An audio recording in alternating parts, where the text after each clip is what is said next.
Bienvenidas y bienvenidos a esta exploración. Hoy nos metemos de lleno en un conjunto de textos bastante fascinantes. Son variados, pero todos parecen girar en torno a una idea central muy potente. Esa conexión íntima entre nuestro mundo interior, ya sabes, lo que pensamos, sentimos, donde ponemos el foco, y la realidad que como que tejemos a nuestro alrededor. Tenemos material sobre fijar y alcanzar metas ambiciosas incluso, técnicas de meditación, dinámicas de pareja, mentalidad sobre la riqueza, una mezcla, la verdad, interesante. Nuestra misión hoy es un poco destilar la esencia de todo esto. ¿Qué nos dicen realmente sobre cómo podemos influir en nuestra vida a través de ese universo interno? Son herramientas prácticas, filosofías, una mezcla. Bueno, vamos a sumergirnos y a ver qué encontramos. Un punto de partida que resuena en varios textos es esta idea de apuntar alto, de fijarse metas que quizá al principio parecen un poco, una locura. Se menciona una anécdota muy personal, lo de tocar en Red Rocks, un escenario mítico. Sí, lo recuerdo. Parecía imposible, pero se consiguió. Y más allá del logro en sí, lo que se subraya es la importancia vital de tener siempre un norte, ¿no? Algo que tire de nosotros. Sea lo que sea, es esa la chispa inicial, tener un objetivo claro que nos mueva. Exactamente, parece que es el motor de arranque. Y lo interesante es cómo los textos conectan casi inmediatamente esa ambición con la necesidad de trabajar a un nivel más profundo. Hablamos de la reprogramación del subconsciente. No es solo desear algo con mucha fuerza, sino de alinear nuestra mente profunda, digamos, con ese deseo. Describen un proceso de meditación bastante específico para lograrlo. Primero, el acto físico de cerrar los ojos. Simple, pero clave para reducir el bombardeo sensorial de fuera y mirar hacia adentro. Como bajar el volumen del mundo, ¿no? Eso es, para poder escuchar nuestra propia señal. Luego, la respiración. Lenta, rítmica. Y esto no es solo para relajarse, ¿eh? Se presenta como una forma de activar conscientemente el sistema nervioso parasimpático. El de la calma. El de la calma y la reparación, exacto. Es la llave, según estos escritos, para acceder a ese espacio fértil entre la vigilia y el sueño, donde el subconsciente es más receptivo. Y aquí, ojo, viene lo crucial. Lo que diferencia esto de simplemente soñar despierto. No basta con pensar en ese futuro, hay que sentirlo. Sentirlo. ¿Te refieres a generar la emoción de que ya ha ocurrido? Eso suena intenso. ¿Cómo se supone que funciona eso? Precisamente, los textos insisten mucho en encarnar emociones elevadas. Gratitud, alegría expansiva, una sensación de plenitud, compasión, pero como si el objetivo ya estuviera conseguido. Es un ensayo mental y, sobre todo, corporal. El cuerpo, no distingue tan claramente entre una experiencia imaginada muy vívidamente y una real. Claro.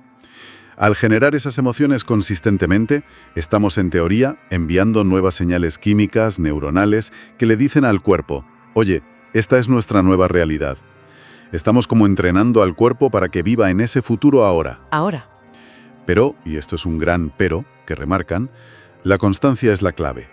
Unos minutos aquí y allá no van a deshacer años de condicionamiento automático. Requiere disciplina. Diaria, entiendo. Es como ensayar una obra de teatro hasta que el personaje, se vuelve parte de ti.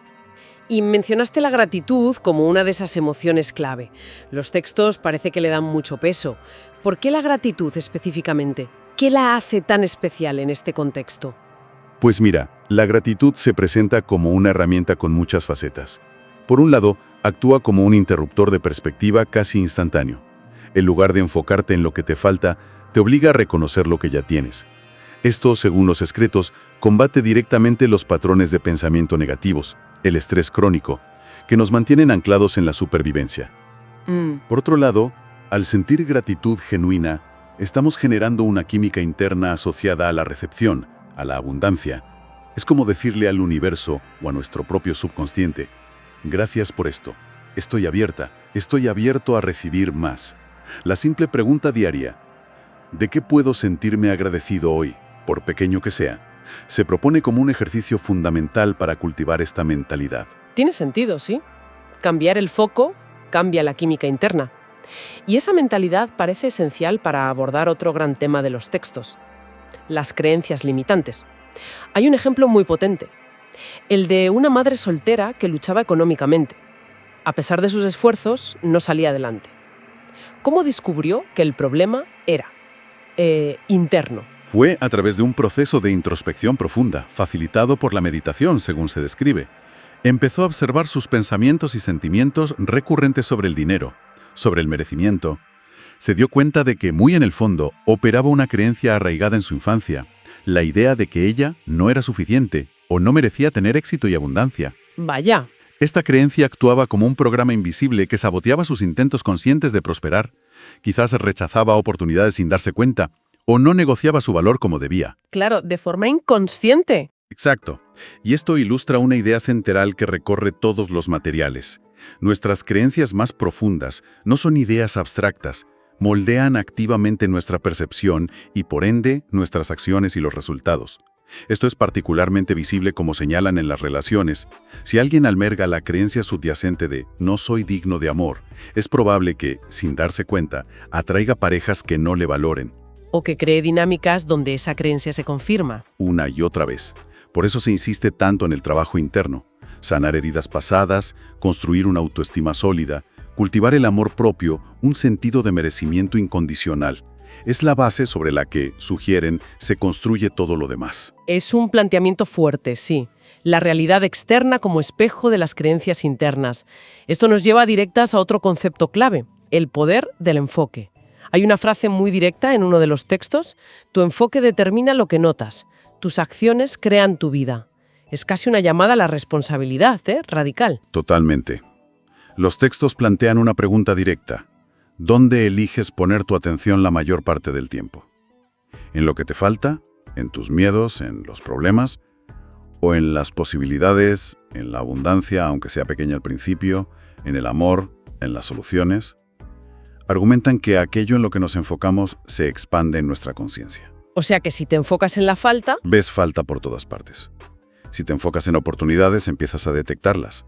No es magia, es que tu sistema de atención se sintoniza con aquello a lo que le das prioridad. y aquí es donde se pone realmente interesante. Como dicen, la necesidad de claridad. No basta con querer ser feliz o tener más dinero. Los textos insisten en definir qué queremos con precisión. Deseos vagos, resultados vagos. Eso es. Y una vez que tienes esa claridad, esa imagen nítida de tu red rocks personal, por así decirlo, el siguiente paso es la constancia, mantener el enfoque. Y la visualización entra ahí como la herramienta principal. Exacto. La visualización se presenta como el puente entre esa claridad mental y la encarnación emocional de la que hablábamos antes. No es solo ver una imagen mental, es sumergirse en ella con todos los sentidos, sintiendo las emociones asociadas a ese logro. Es mantener ese futuro deseado vivo en tu presente. Como una realidad inminente. Eso es, que ya estás habitando internamente. Esta práctica constante, según los textos, ayuda a mantener el rumbo, sobre todo cuando surgen dudas o dificultades externas. Pero claro, mantener ese enfoque y esa motivación no siempre es fácil. La vida pasa, surgen obstáculos. ¿Ofrecen los textos alguna estrategia para esos momentos de bajón, de bloqueo? Sí, y son bastante prácticas. Mencionan, por ejemplo, la técnica Pomodoro. Trabajar en bloques concentrados de 25 minutos, descanso corto de 5. Ah, sí, la conozco. Algo simple, pero que ayuda a mantener la concentración sin agobiarte y a gestionar la energía. También recalcan mucho la importancia de reconectar constantemente con tu porqué. El propósito, ¿no? ¿Cuál es la motivación profunda detrás de tu objetivo? Recordar eso puede reavivar la llama cuando flaquea. Y por supuesto, visualizar la recompensa, saborear anticipadamente la satisfacción del logro. Además, abordan directamente cómo gestionar los bloqueos emocionales, que a menudo son los mayores saboteadores. Hablan de la necesidad de trabajar con nuestro sistema nervioso. Donde se guardan las memorias de trauma y dolor. Exacto. Sugieren prácticas como la autocompasión activa, tratarnos con la misma amabilidad y comprensión que le daríamos a un buen amigo que está sufriendo. Aceptarnos con nuestras imperfecciones. El perdón también se considera crucial. Perdonar a otros, no necesariamente por ellos, sino para liberarnos nosotros del peso energético del resentimiento. y perdonarnos a nosotros mismos por errores pasados. Y hay una idea muy interesante sobre las emociones negativas. No reprimirlas, sino verlas como energía en movimiento. ¿Qué significa eso en la práctica? Pues significa dejar de luchar contra ellas o de juzgarlas como malas. La tristeza, el miedo, la ira. Según esta perspectiva, son simplemente energía fluyendo a través de nosotros. Si las observamos sin juicio, permitiéndoles estar ahí sin alimentarlas con historias mentales, tienden a moverse y a disiparse por sí solas. Es la resistencia lo que las atasca. Exacto. El no debería sentir esto. Eso es lo que las atasca y las intensifica, creando sufrimiento adicional. Permitir el flujo, aunque sea incómodo en el momento, es la vía para liberar esa energía bloqueada. Me gusta esa idea de permitir en lugar de resistir. Y hablando de oportunidades y valor, me llamó la atención la anécdota del céntimo encontrado en la calle. Un céntimo que podría valer miles. Suena casi a cuento de hadas. ¿Qué ilustra realmente? Yo creo que la intención de esa anécdota no es tanto la probabilidad real de encontrar un céntimo raro, sino ilustrar un principio. El valor puede aparecer en las formas más inesperadas, más humildes, y requiere una cierta, apertura mental para ser reconocido. Se conecta con el concepto de acción inspirada. Acción inspirada. ¿En contraposición a qué? Acción forzada. Exactamente. La acción forzada nace del miedo, de la sensación de tengo que, de la desesperación, de la presión externa o interna. Suele sentirse pesada, agotadora. La acción inspirada, en cambio, surge de un lugar de alineación interna, de entusiasmo, de una idea que como que chispea y se siente ligera, expansiva. Ya, es ese impulso intuitivo a llamar a alguien, investigar algo, empezar un pequeño proyecto, que no viene de la lógica pura, sino de una sensación de esto es lo correcto ahora. Los textos sugieren que al cultivar ese estado interno del que hemos hablado, calma, gratitud, enfoque claro, nos volvemos más receptivos a estos impulsos de acción inspirada. Y contrastan esto con la búsqueda de atajos, de trucos rápidos, para conseguir lo que sea, especialmente dinero. En lugar de eso, enfatizan aprender a generar ingresos fácilmente. ¿Qué quieren decir con fácilmente? No creo que se refieran a no trabajar. No, claro que no. No se refieren a la inacción. Fácilmente aquí parece significar con fluidez, en alineación con tus talentos y pasiones. En contraposición a difícilmente, que implicaría lucha constante, hacer cosas que odias, sentir que estás empujando una roca cuesta arriba todo el tiempo. Entiendo. La idea es desarrollar habilidades valiosas, encontrar tu zona de genialidad y maneras de ofrecer ese valor al mundo de forma que se sienta natural y energizante, en lugar de un sacrificio constante. El céntimo es una metáfora. Estar atento al valor oculto, actuar desde la inspiración y no desde la carencia. Pasar de la mentalidad de lucho a una de flujo y valor. Vale. Ahora, cambiando un poco de tercio, pero manteniendo el hilo de cómo nuestro estado interno afecta nuestras relaciones, los textos también dan consejos para parejas ya establecidas. Cómo mantener viva la conexión cuando la rutina o, los hijos toman el centro del escenario. Ofrecen varias sugerencias muy concretas, sí. Una clave es dejar de poner a los hijos como el único y absoluto centro del universo familiar. Argumentan que, paradójicamente, los hijos se benefician enormemente al ver a sus padres conectados, felices, priorizándose mutuamente. Es verdad. Proponen activamente agitar las cosas, planificar citas regulares, probar actividades nuevas juntos, ya sea aprender a bailar, una escapada de fin de semana o experimentar en la intimidad. Introducir elementos de sorpresa y novedad. Y más allá de las actividades, ¿qué hay de la comunicación? Que imagino que es clave. Fundamental. Insisten en la necesidad de crear espacios para conectar de verdad. Eso implica guardar los teléfonos, mirarse a los ojos, tener conversaciones que vayan más allá de la logística diaria. Hablan de encontrar un equilibrio delicado. Ser capaces de mostrar vulnerabilidad, compartir miedos y sueños, pero también mantener la ligereza, el humor, el juego. Claro, no todo va a ser terapia intensiva. Exacto.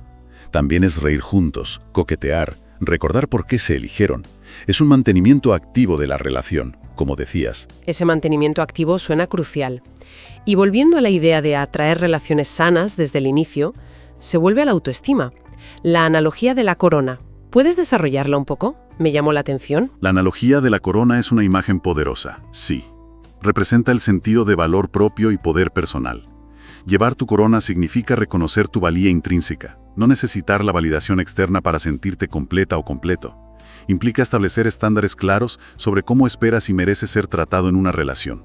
No desde la arrogancia, imagino. No significa ser arrogante o exigente, para nada, sino tener un autorrespeto profundo que comunica energéticamente que no estás disponible para dinámicas de falta de respeto, juegos o para conformarte con menos de lo que sabes que mereces. La idea es que esta energía de autorrespeto es magnética.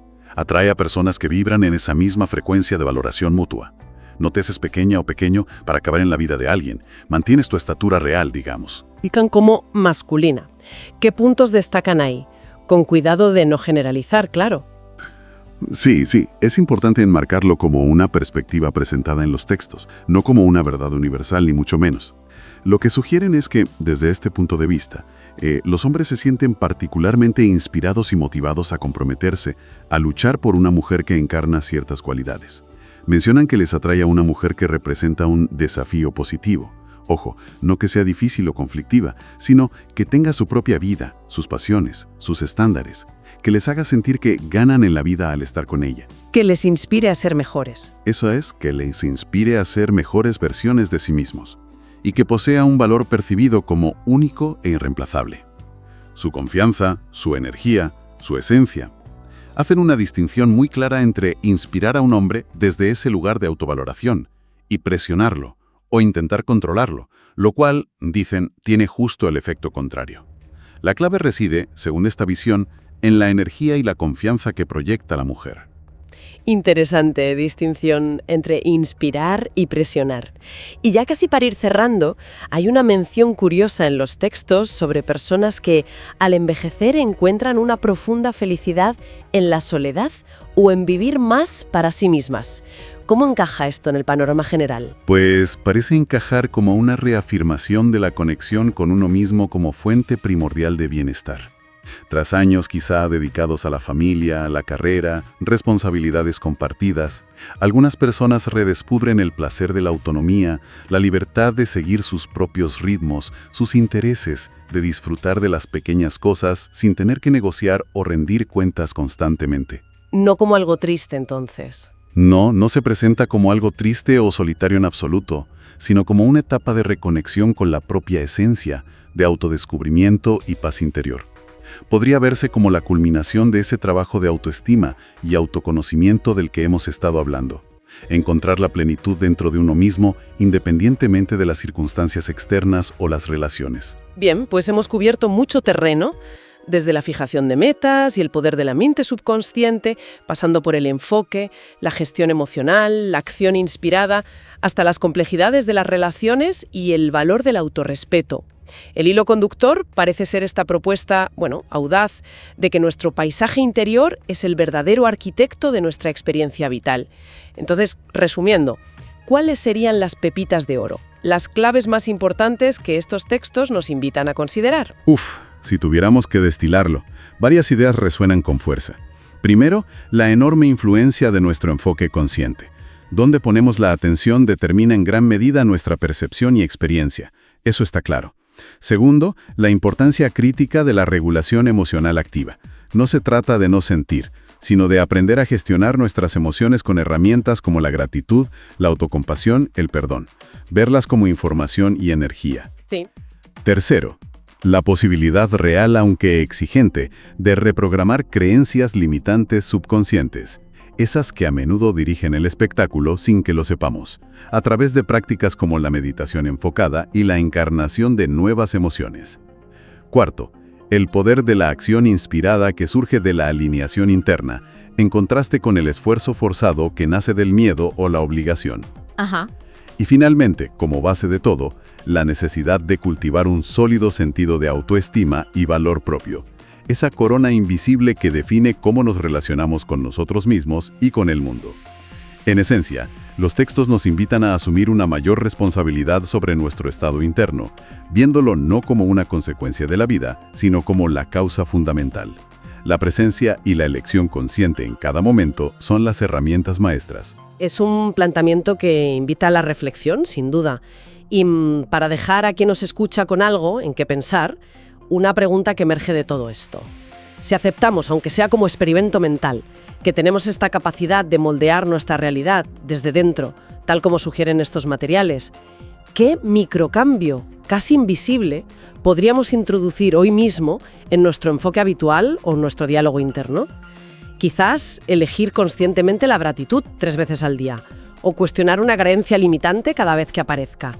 ¿Y cómo podríamos observar, con curiosidad y sin expectativas rígidas, qué efectos sutiles podría tener ese pequeño cambio sostenido en el tiempo?